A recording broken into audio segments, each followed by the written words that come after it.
Senator Bill Cassidy of Louisiana was among the senators who were grilling Julie Su on her stance on the gig economy and more importantly, whether the interests of unions overrode the interests of individual workers. And she has a record on that. Senator, great to see you. Thank you for being here. Her record, by the way, for those who don't know, she was the labor secretary in the state of California, in which she went against workers who were working for the gig economy who didn't want to be a part of the union. And some say she was the sort of the front person for the unions as opposed to what the workers really wanted, right?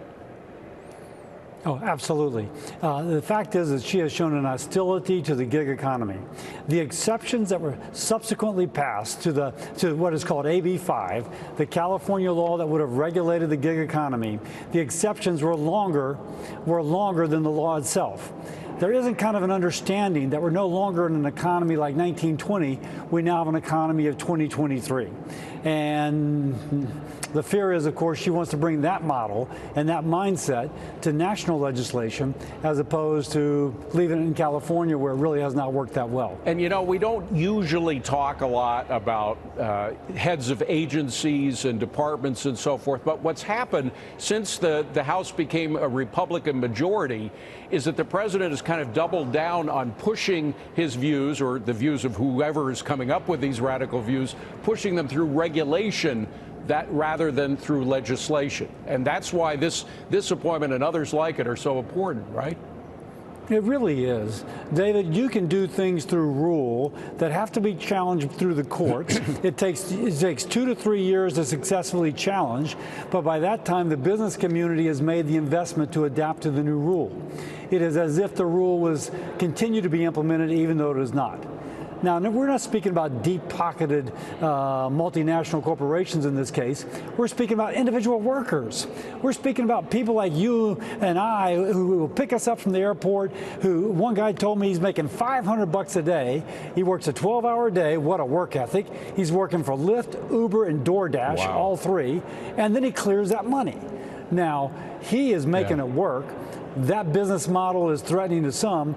We should be on his side, not on those who are threatened by the business model. Senator, one final question on this particular nominee. We remember Sally Omarova. She was the woman who was nominated to be the head of the chief regulator for the banks, essentially, as controller of the currency. She had some very radical views. She wanted to essentially exchange the Federal Reserve as the controlling factor for private banks. That is, she actually said she wanted to put the regular banking, private banking, end it as we know it in this country. Is Julie Su, and she eventually lost, she withdrew her nomination because there were enough Democratic senators against it. Is the same thing happening with Julie Su? Are we now going to see Senators Sinema, Manchin, Tester, and Kelly go against her, and she will either withdraw or lose her bid for this appointment? Well, the 3 qualifications for being the secretary is you've got to show competence in terms of an administrator. You've got to have been able to successfully negotiate contract disputes between warring parties, if you will. And lastly, you have to be impartial. Her writings and the conduct of her office when she was in California, she's not impartial. She will put her thumb and weigh it in one direction. And by the way, I'll also point out, she's not shown competence as an administrator. They lost $30 billion in unemployment payments when she was the head of that agency in California, and she's never successfully concluded negotiation between labor and unions. Right. Of the 3, she has none. So I'm hoping that my Democratic colleagues would find it upon themselves to oppose her nomination. Senator, I want to move on to the budget battle. How do we resolve this debt ceiling issue when President Biden won't meet with the Speaker of the House? Yeah, I think there has to be an understanding that the president not only won't meet, he's making it worse. Every month that he furthers a pause on student loan repayment adds $5 billion to the debt, which is to say makes our debt ceiling come up that much sooner. He's out there saying that he won't speak about a debt ceiling with spending cuts. He's actively pushing more spending. Now, I'm hoping that message gets out there. It creates the pressure that, Mr. President, you've got to negotiate. They've brought forth a good faith effort. You don't like it? bring your own. But in the meantime, you're making it worse.